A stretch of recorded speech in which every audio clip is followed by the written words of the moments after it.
الحمد للہ رب العالمین۔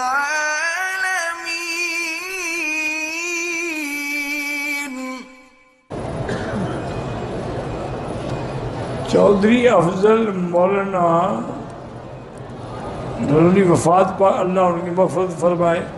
پتہ نہیں کون چودھری افضل، بہرحال جو بھی، اللہ مغفرت فرمائے۔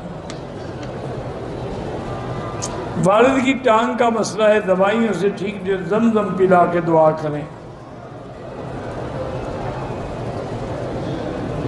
وضو کے بعد یا نماز کے پیشاب کے قطرے گرتے ہیں، ہر نماز کے لیے نیا وضو کریں اور اندر ویر رکھیں۔ اذان کے دوران کھانا کھا سکتے ہیں؟ کھا سکتے ہیں۔ مدینے سے بغیر احرام کے آ گئے، اگلے دن مسجد عائشہ سے عمرہ کیا، دم پڑ گئی۔ میری بہن کی اولاد ہی، اللہ سب لا اولادوں کو صاحب اولاد کرے۔ عورت مدینے سے واپس آئے اور ٹائم بھی نہ ہو، پھر احرام نہ باندھے تو کوئی حرج نہیں ہے۔ طواف کے دوران وضو ٹوٹ جائے، فوراً طواف چھوڑ دے، جا کے وضو کرے پھر شروع کرے۔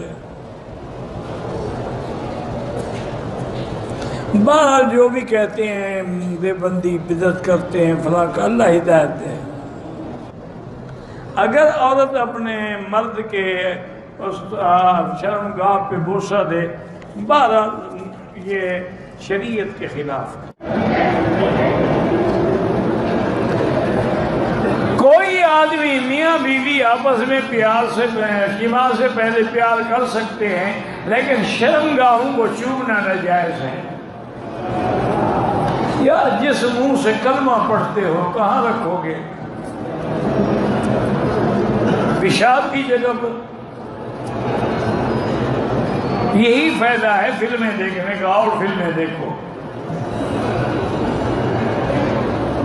یہ انگریزوں کی تعلیم ہے، انہوں نے تباہ و برباد کر، اسی وجہ سے آج کا نوجوان 20 سال میں ختم ہو جاتا ہے، فلمیں دیکھ دیکھ کے اس کی طاقت ہی ختم ہو جاتی ہے، شادی کے قابل بھی نہیں رہتا۔ کہتے جی کہ اپنی بیوی سے آدمی آگے اور پیچھے دونوں سے جماع کر سکتا ہے۔ پیچھے سے جماع کرنے پر اللہ کے نبی نے لعنت بھیجی ہے کہ من اتی فی دبر امرأتہ فعلیہ لعنت اللہ، جو آدمی عورت کو غلط استعمال کرتا ہے اس پر اللہ کی لعنت ہوتی ہے۔ اب تمہاری مرضی ہے کہ اپنی بیوی کے باوجود لعنتی بنتے رہو، تو اس کا ہم کیا کر سکتے ہیں؟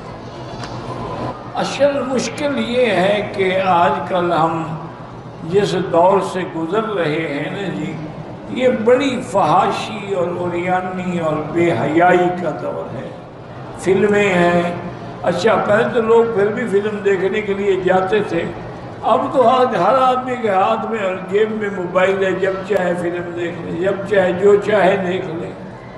تو اس وجہ سے یہ ساری بے حیائی پھیل رہی ہے، ورنہ آج سے 10 سال پہلے بھی کوئی مسئلہ نہیں پوچھتا تھا۔ یہ مسائل اب پیدا ہوئے ہیں کیونکہ فلمیں دیکھ دیکھ کے یہ سیکھ رہے ہیں۔ اور کچھ بدبختی یہ ہے کہ شیعہ نے اپنے کتابوں میں بھی لکھا ہے کہ جائز ہے، اور ان کے علاوہ بعد ہمارے یعنی مسلمان شیعہ بھی نہیں، انہوں نے بھی اپنی کتابوں میں لکھ دیا کہ جائز ہے۔ انا للہ و انا الیہ راجعون۔ اللہ تبارک و تعالی سے دعا کریں کہ اللہ ہمیں مسلمانوں کو، ہر کلمے پڑھنے والوں کو، مرد عورت کو گناہوں سے محفوظ